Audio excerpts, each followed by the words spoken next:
everyone, so today's video is a true crime case.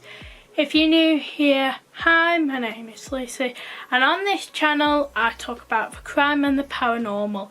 So if you're into those topics, come and join my channel by subscribing and watching my videos. Without further ado, let's just get into the video. So today's case is Jamie Kloss. Jamie was a normal school girl and she didn't think that when she got on the bus that evil was around her. 21-year-old Jake Patterson was on his way to work at a cheese factory. His dream was abducting girls, so he wanted to kill and hurt innocent girls. He saw Jamie and wanted her to be one of his victims. Jamie was 13 and she loved sports and dancing. So she was like a sports girl. She was the only child, so she didn't have any siblings. Because she was the only child, her parents said she was everything. Her parents were called James and Denise. Nothing in Patterson's way would distract him, and he didn't have any boundaries or obstacles. He had disturbing fantasies. He found out where Jamie and her family lived on the 15th of October 2018, so it's quite recent, not too long ago. He put his sick plan into action. So Jamie is or was his victim, and he wanted to hurt her. At 1 AM he pulled up to the family's driveway in Barron, Wisconsin in USA. He wore a mask and dressed up in black. He put fake number plates on his car and he even shaved his head. The family's dog started barking and that alarmed Jamie. Jamie woke up and saw a dark figure, which was obviously going to be Patterson. Her father got a gun and told Jamie and her mum to hide in the bathroom. They stayed silent, so they went in the bathroom, locked the door, and as I said, they stayed quiet.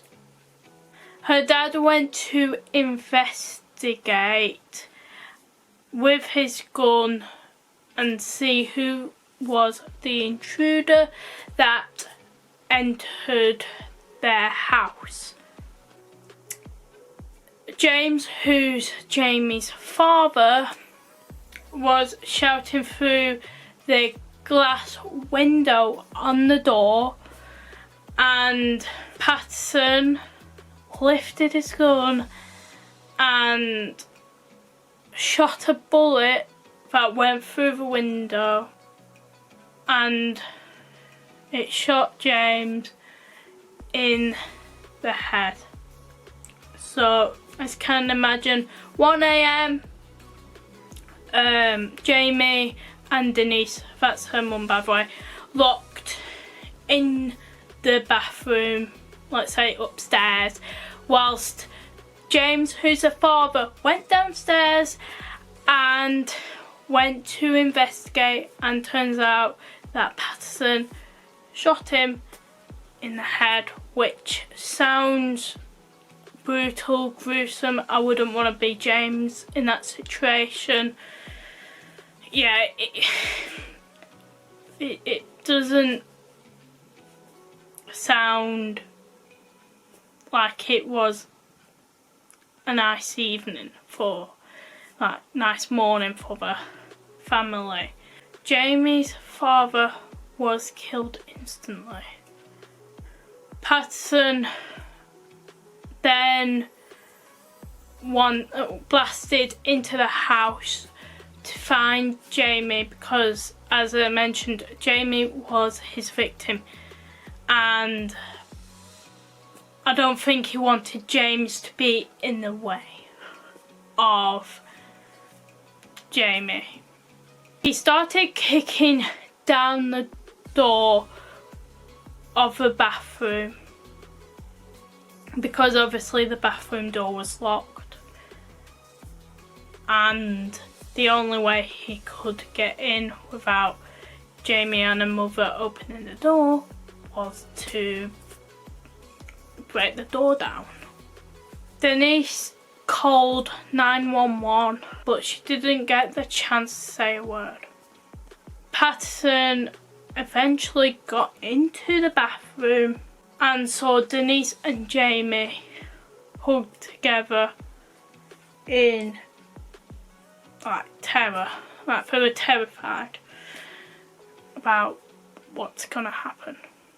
Patterson ordered Denise to use duct tape and put the duct tape over Jamie's mouth, but Patterson was impatient, so he snatched the duct tape from Denise and did it himself. He used the duct tape to also bind her hands and ankles as well. He then sadly shot Denise in the head, and he left her body in the bath because they must have been in the bath. Patterson dragged Jamie out of her house and into his car. So basically he went into the house, and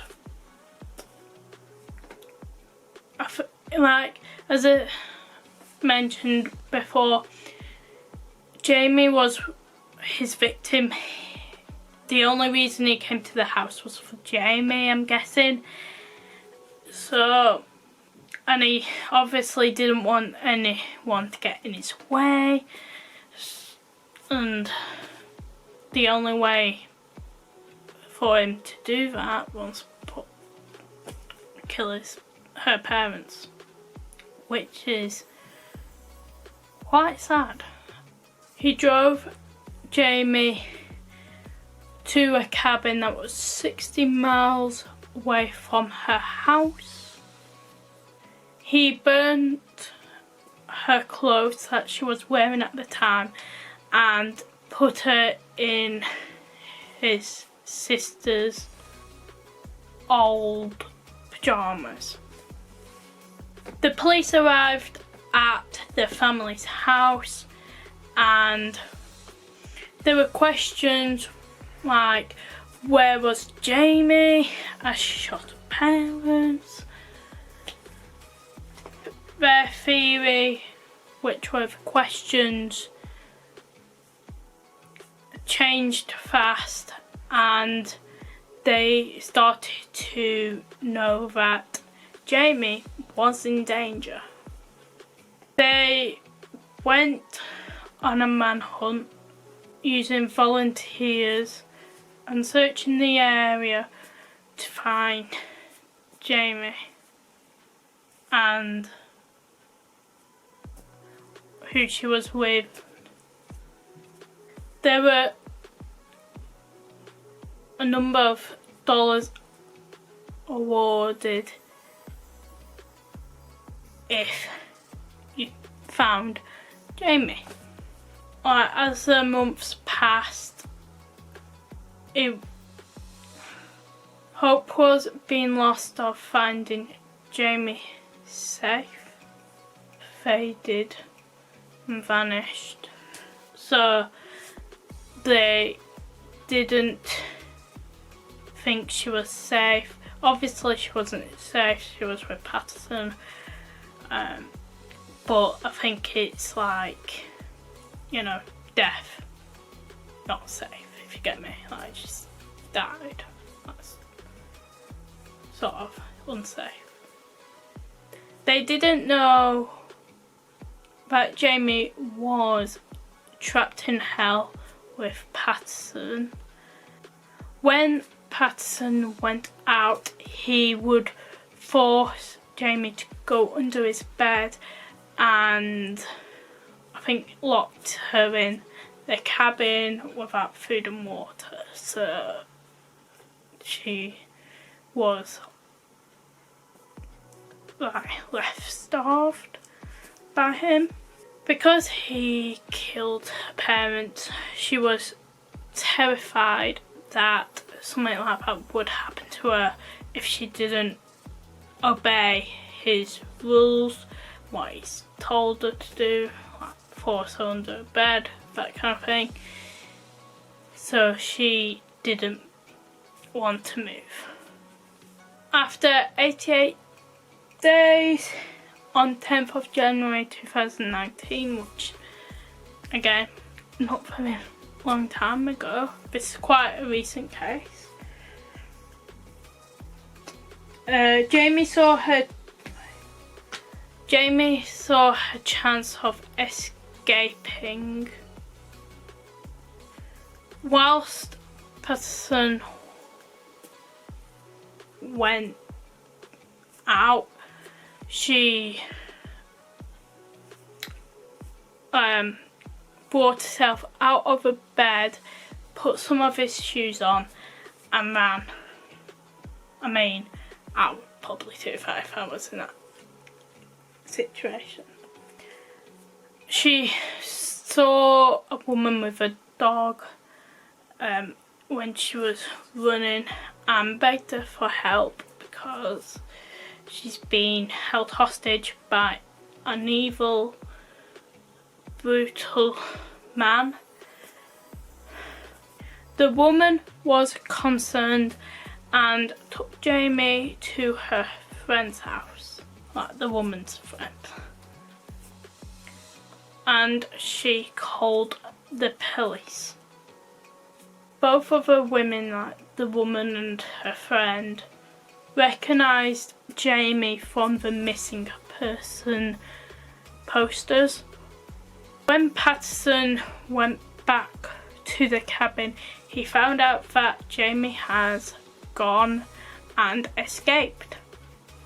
Because of that, he went into his car and presumably go and look for Jamie because, you know, she was his victim, and he got arrested, thank God.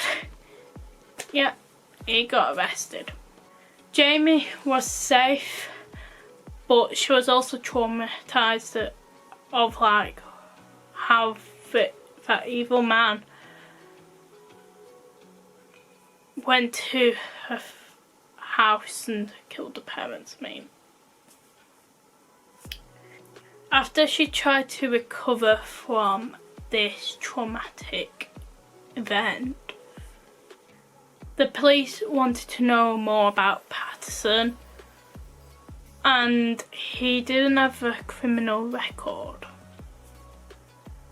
The people who knew him thought he was quiet and unassuming, but did terrible crimes. In March 2019, Jake Patterson was found guilty of homicide and kidnapping. Jamie didn't appear in court, but her lawyer read out her statement. Her statement was, Jake Patterson took a lot of things that I love away from me. So that's what she wanted the lawyer to say. There are some things that Jake Patterson can never take from me. He thought he could own me, and he was wrong. I will always have my freedom and he will not. So that's her statement. The judge said, there is no doubt in my mind that you are one of the most dangerous men to ever walk on this planet. And he called Patterson the embodiment of evil. In the final statement in court, Patterson claimed remorse. Patterson said, I don't care about me. I'm just so sorry. He said, fighting back his tears. So you can probably tell that he regretted what he did. But his empty words can't erase horror that he did on Jamie and her beloved parents. So that's the case of the Kloss family. I think that's how you pronounce it, Kloss. Sounds about right. So what he did to the parents and Jamie is horrendous. I can sort of picture my mind the event in a way. You know, I can picture like what the bathroom would look like and the door would look like and so. And it's just a horrifying case, and yeah. Hopefully you enjoyed this video. Give it a thumbs up and I'll see you in my next video. Bye!